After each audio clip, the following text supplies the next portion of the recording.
हनुमान ज्ञान गुण सागर, जय कपीस तिहु लोक उजागर।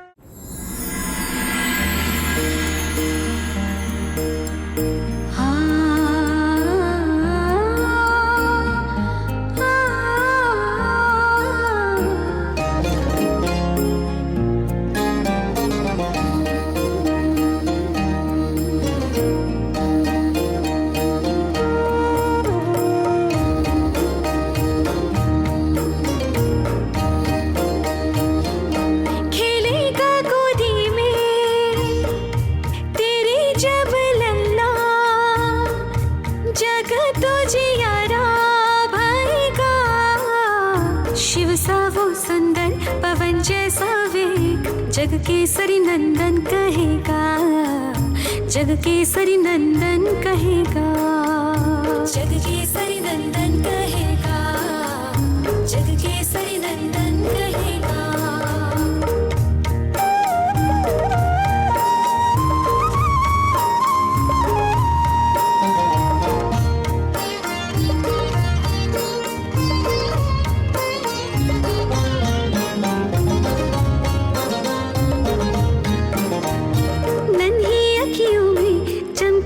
सूरज चमकेगा और चंदा, अग्नि सा तेज मुख पे रहेगा, खेलेगा गोदी में जब लल्ला। नन्ही अखियों में चमकेंगे सूरज, चमकेगा और चंदा, अग्नि सा तेज मुख पे रहेगा, खेलेगा गोदी में जब लल्ला। ओजस्वी बलशाली ज्ञानी वो होगा, चारों युग में पूजित रहेगा, चारों युग में पूजित रहेगा, चारों युग में पूजित रहेगा, चारों युग में पूजित रहेगा।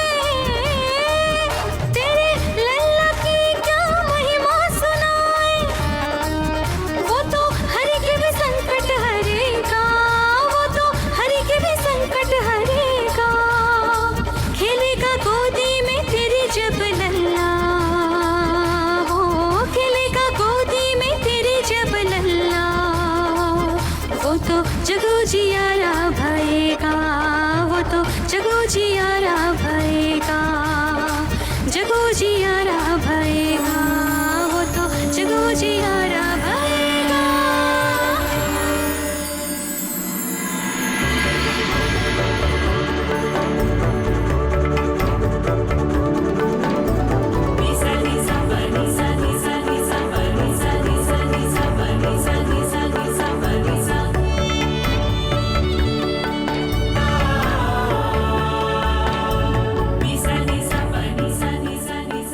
अब तो भोलेनाथ से रुष्ट नहीं हो ना? चलो उमा, मेघ फिर से घिर आए हैं, बरसने से पहले ही हम प्रस्थान करते हैं। भक्त ध्रुव को नारद जी ने द्वादशाक्षरी मंत्र दिया, किंतु तुम्हारे लाल के लिए जगत को तारने वाला 2 अक्षरों का तारक मंत्र है राम।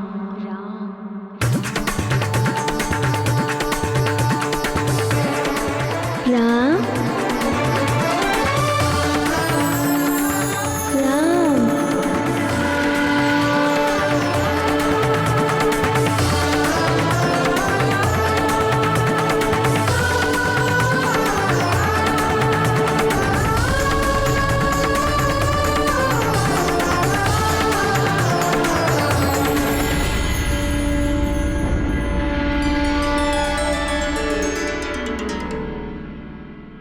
अब हम सबको आज्ञा दीजिए।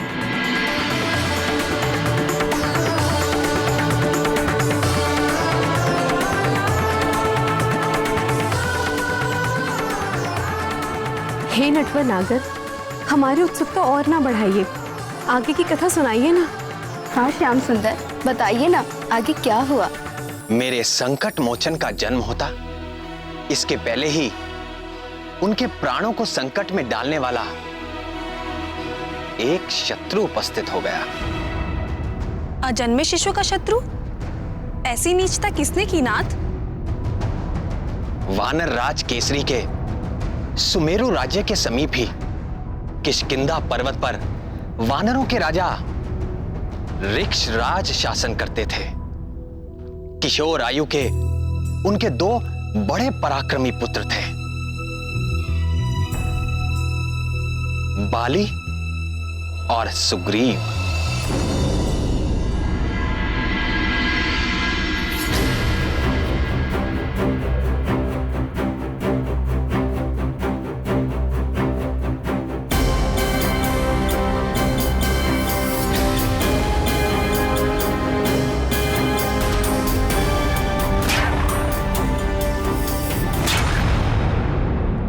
तुम मुझसे कभी जीत नहीं पाओगे सुग्रीव।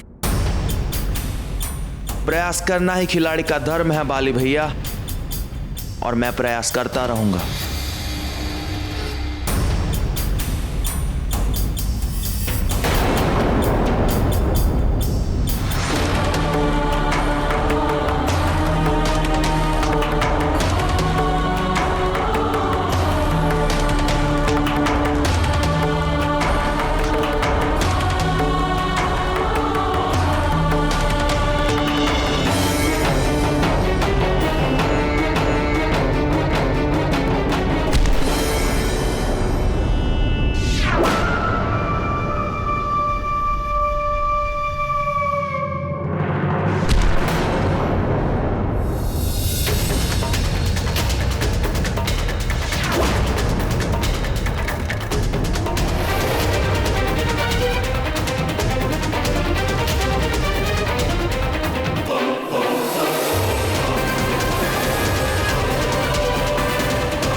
मैं फिर जीत गया सुग्रीव, मैं फिर जीत गया। तुम सदा के लिए मुझसे हार क्यों नहीं मान लेते? क्यों प्रतिदिन मुझसे हार कर तुम्हें कौन सा सुख मिलता है? अगर मैं हार मान गया तो तुम किसके संग प्रतियोगिता करोगे बाली भैया? फिर तुम पूरे विश्व में अपना प्रतियोगी ढूंढते बैठोगे। तुम चाहे जितना भी बल लगा लो, पर मेरे समान बलवान और वेगवान नहीं बन सकते। और तुम्हें क्यों, इस समग्र विश्व का कोई भी योद्धा मेरी टक्कर का नहीं है। और हाँ, ये मेरी चुनौती है।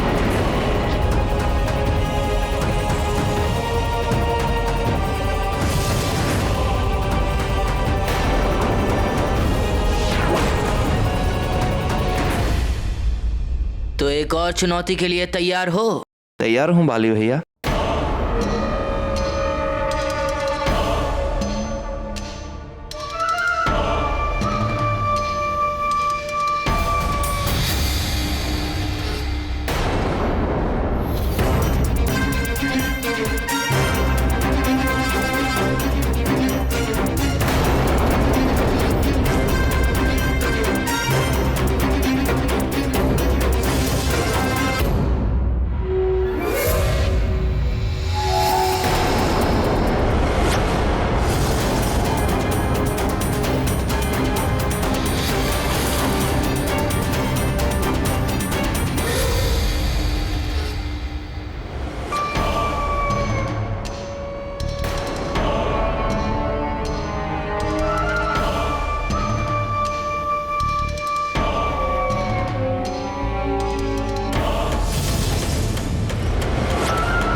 अब आज भी हारने का दंड चुकाओ।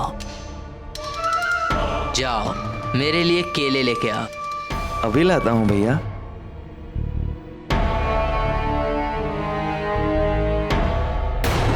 मैं अजय हूँ और मुझे कोई हरा नहीं सकता। श्रीमन नारायण नारायण।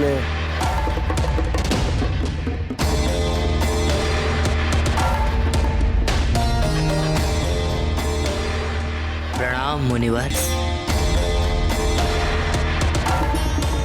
मैं अजय हूँ, ये मेरा अहंकार नहीं सत्य है।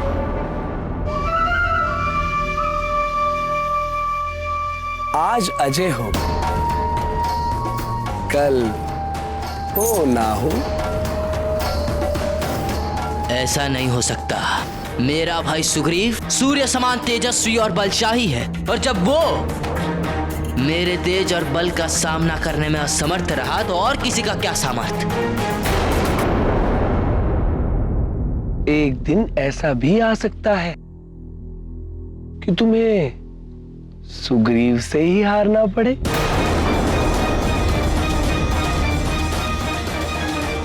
इसलिए कहता हूं कि अपने बल का अहंकार ना करो। परम पुरुष नारायण की माया के आगे किसी की कुछ नहीं चलती।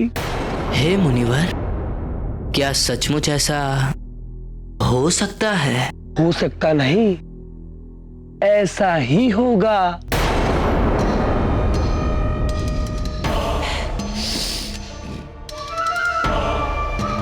किंतु यह कैसे संभव है? मैं नहीं मानता। संभव है।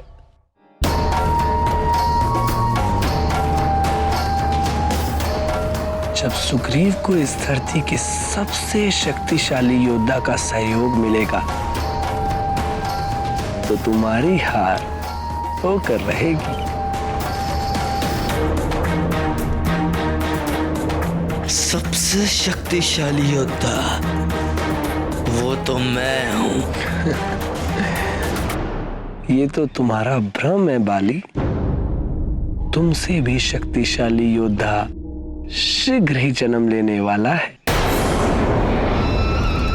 उसके बल के आगे तुम जैसे प्राणियों का ही नहीं, देवताओं का बल भी फीका पड़ जाने वाला है।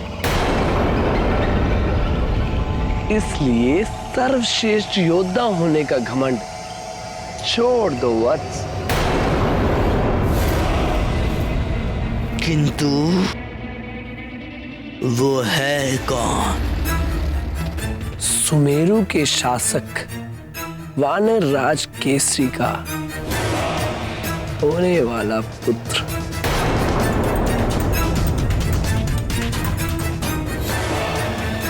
श्रीमन नारायण नारायण हरे।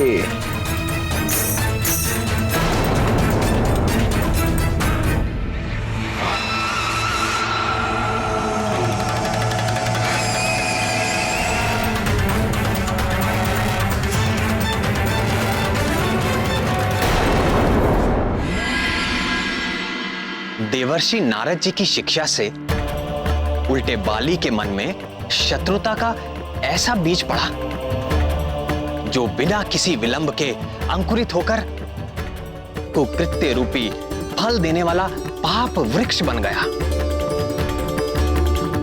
किंतु हे सर्वज्ञ सर्वेश्वर, नारद जी तो देवर्षि है। सब कुछ जानते बूझते हुए भी उन्होंने ऐसा किया ही क्यों? वो जो करते और कहते हैं उससे अंततः देवताओं और लोक का कल्याण ही सिद्ध होता है। किंतु उस समय ऐसा प्रतीत होता है कि वो देवताओं और प्राणियों का अहित कर रहे हैं। इस बार भी ऐसा ही हुआ। मुनिवर नारद की शिक्षा के तत्काल परिणाम से बाली ईर्ष्या और द्वेष की ज्वाला से जलने लगा। मैं इस धरती का सबसे शक्तिशाली योद्धा हूं और रहूंगा, चाहे इसके लिए मुझे किसी अजन्मे शिशु की हत्या भी क्यों ना करनी पड़े।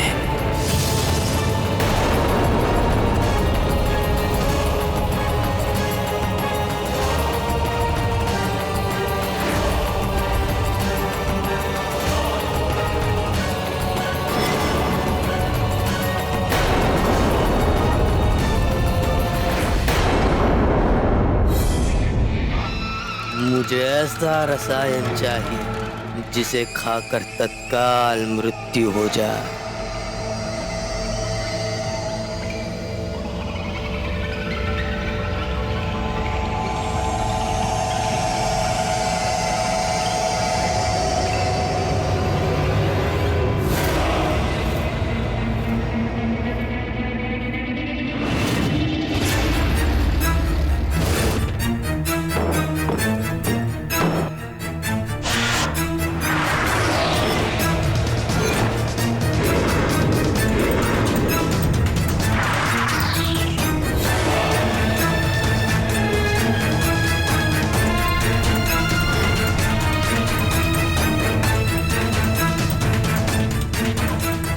देखिए युवराज, इस डिबिया में मैंने स्वर्ण, रजत, लौह और पारा पंच धातुओं की भस्म को मिलाया है और इसके अतिरिक्त मैंने इसमें विषैली लूता अर्थात जंगली मकड़ी के विष को भी मिलाया है। अब ये विष ऐसा तैयार हो गया है जो तत्काल मृत्यु को देने वाला है और इसका लक्षण भी ऐसा होगा कि अच्छे से अच्छा वैद्य भी ठीक ठीक निर्णय नहीं ले पाएगा कि इस विष की प्रकृति क्या है। उपचार तो दूर की बात है युवराज।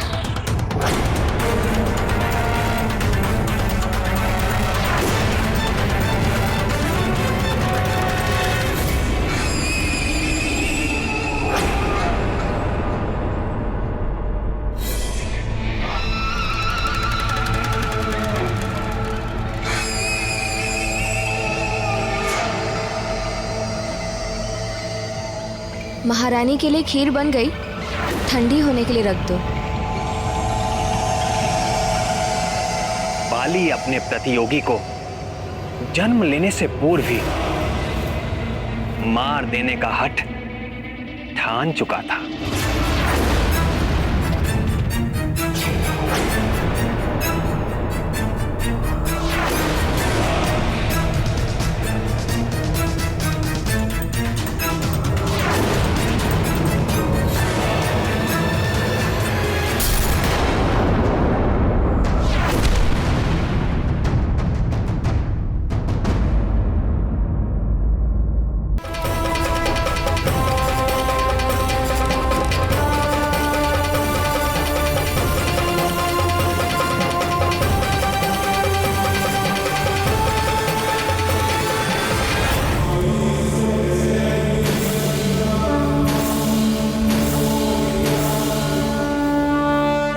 एक बार असफल होने पर भी उसने हार ना मानी और दूसरे दिन भोर में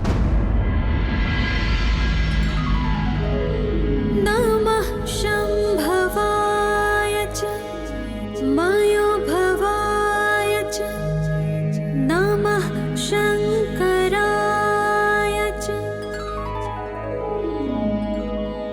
मयस्कराय च नमः शिवाय च शिवतराय च।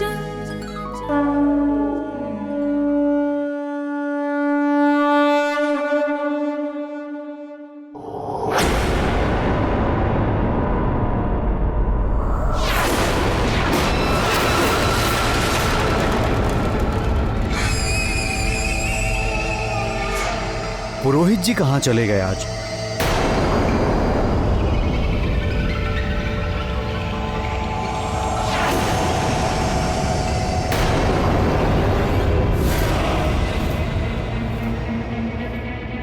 लगता है इस स्थान से अपरिचित हैं आप।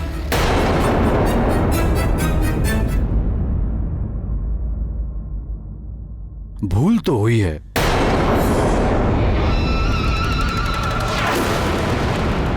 यदि पुरोहित जी यहां होते तो महारानी को खीर का दोना नहीं, संपूर्ण पात्र ही सौंप देते।